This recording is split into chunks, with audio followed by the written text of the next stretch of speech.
सोचिए आप अपनी टीचर के सामने खड़ी हैं और उन्होंने आपसे एक सिंपल सवाल पूछा, what did you do yesterday? आप जानती हैं जवाब, लेकिन जुमला बनाना शुरू किया तो ज़ेहन बिल्कुल खाली हो गया। अल्फाज थे, मतलब था, लेकिन सही टेंस नहीं आया और आप चुप हो गईं। ये सिर्फ आपकी बात नहीं, पाकिस्तान में लाखों स्टूडेंट्स रोज इसी एक वजह से इंग्लिश में पीछे रह जाते हैं। वो वजह है टेंसेस। और आज मैं आपको सीधा बताने वाली हूँ कि टेंसेस असलियत में हैं क्या, इनकी पूरी फैमिली कैसी दिखती है और इन्हें समझने का सबसे आसान तरीका क्या है। कोई मुश्किल रूल्स नहीं, कोई बोरिंग टेबल्स नहीं, सिर्फ सीधी, सिंपल और दिल से बात। अगर आप आज की ये वीडियो पूरी देखती हैं तो मैं वादा करती हूँ कि टेंसेस आपको कभी मुश्किल नहीं लगेंगी। तो चलिए शुरू करती है। What is a tense? Tense is a form of a verb that shows the time at which an action takes place, whether it happened in the past, is happening in the present, or will happen in the future. अब इसको एकदम simple Urdu में समझते हैं। Tense हमें यह बताता है कि कोई काम कब हुआ, कब हो रहा है या कब होगा। बस इतनी सी बात है। जैसे शी ईट्स एन एप्पल, ये अभी हो रहा है।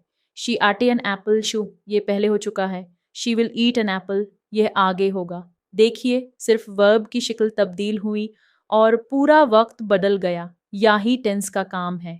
अब एक ज़रूरी बात, टेंसेस की पूरी फैमिली में 3 बड़े हिस्से हैं। पहला हिस्सा है प्रेजेंट, यानी जो अभी हो रहा है। दूसरा हिस्सा है पास्ट, यानी जो पहले हो चुका है। और तीसरा हिस्सा है फ्यूचर, यानी जो आगे होने वाला है। और इन तीनों में से हर एक की 4-4 टाइप्स हैं, यानी टोटल मिलकर 12 टेंसेस होते हैं इंग्लिश में। बहुत से स्टूडेंट्स यहाँ घबरा जाती हैं, 12 टेंसेस इतने सारे। लेकिन रुकिए, घबराने की बिल्कुल ज़रूरत नहीं। ये 12 टेंसेस असलियत में 3 ही फैमिलीज़ के अंदर हैं और हर फैमिली का एक ही बेसिक रूल है। एक बार वो रूल समझ आ जाए तो बाकी सब खुद ब खुद आसान हो जाता है। आगे मैं आपको इन 12 टेंसेस का एक क्लियर और सिंपल ओवरव्यू देने वाली हूँ, ताकि आपके ज़हन में पूरी पिक्चर एकदम साफ हो जाए। तो अपनी जगह कंफर्टेबल हो जाइए, क्योंकि अब असली सफ़र शुरू होने वाला है। याद रखिए, टेंसेस की पूरी फैमिली 3 बड़े घर में रहती है। पहला घर है प्रेजेंट, दूसरा घर है पास्ट और तीसरा घर है फ्यूचर। और हर घर में 4-4 फैमिली मेंबर्स रहते हैं। तो चलिए तीनों घरों में दाखिल होते हैं। पहला घर प्रेजेंट टेंस। प्रेजेंट टेंस वो हिस्सा है जो हमें अभी की बात बताता है, जो काम अभी हो रहा है, जो काम रोज होता है या जो काम अभी अभी खत्म हुआ है। इस घर के 4 मेंबर्स हैं। 1. Simple present tense. Simple present tense is used to describe habits, routines, facts, and general truths. जैसे She reads books every day. यह रोज का काम है, इसलिए simple present इस्तेमाल हुआ। 2. Present continuous tense. Present continuous tense is used to describe an action that is happening right now or around this time. जैसे She is reading a book right now. ये काम अभी इस वक्त हो रहा है। 3. Present perfect tense. Present perfect tense is used to describe an action that has just been completed or has an effect on the present. जैसे She has read the book. काम खत्म हो चुका है, लेकिन उसका असर अभी भी है। 4. Present perfect continuous tense. Present perfect continuous tense is used to describe an action that started in the past and is still continuing in the present. जैसे She has been reading for 2 hours. काम पहले शुरू हुआ और अभी भी जारी है। दूसरा घर past tense. Past tense वो हिस्सा है जो हमें पहले की बात बताता है, जो काम हो चुका है, जो काम पहले चल रहा था या जो काम पहले खत्म हो चुका था। इस घर के भी 4 मेंबर्स हैं। Simple past tense. Simple past tense is used to describe an action that was completed at a specific time in the past. जैसे She read a book yesterday. काम कल हुआ और खत्म हो गया। 6. Past continuous tense. Past continuous tense is used to describe an action that was happening at a specific time in the past. जैसे She was reading a book last night. कल रात काम चल रहा था। 7. Past perfect tense. Past perfect tense is used to describe an action that was completed before another action in the past. जैसे She had read the book before the exam. Exam से पहले ही काम मुकम्मल हो चुका था। 8. Past perfect continuous tense. Past perfect continuous tense is used to describe an action that was continuously happening before another action in the past. जैसे She had been reading for 2 hours before she slept. सोने से पहले 2 घंटे से पढ़ना जारी था। तीसरा घर, फ्यूचर टेंस।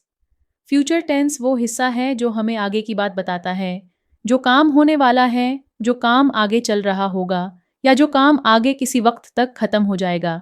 इस घर के भी 4 मेंबर्स हैं। 9. Simple future tense. Simple future tense is used to describe an action that will happen in the future. She will read a book tomorrow. Kal kam hoga. 10.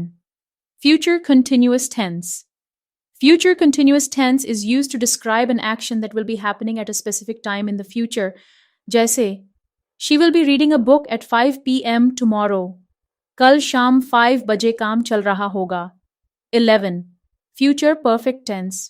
Future perfect tense is used to describe an action that will be completed before a specific time in the future. जैसे She will have read the book by tomorrow. कल तक काम मुकम्मल हो चुका होगा। 12. Future perfect continuous tense.